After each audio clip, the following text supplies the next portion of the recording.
તરકિયાને આંગણે શ્રી મહેશ ભગત બાપુને આંગણે અહીંયા સંતવાણી શ્રી હર્ષુગીરી બાપુ, વિજયભાઈ, તમામ સંતવાણીના આરાધકો, કલાકારો, મિત્રો, સંતો, મહંતો, સજ્જનોની હાજરી છે ત્યારે મારો વિષય તો કબીરવાણી ગાવાનો છે.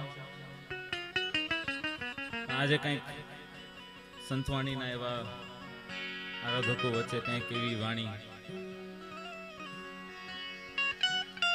અંબારામની વાણી, પગરે વિનાનું પંથે હાલવું. રામસાગર એ ગુજરાતી લોકસંગીત સંતવાણીનું એક પ્રતીક છે અને એના આધારે જે પ્રાચીન સંતવાણી ગવાતી જે કાંઈ મારથી ઝલક આપી શકાય એ આપવાનો પ્રયત્ન કરું.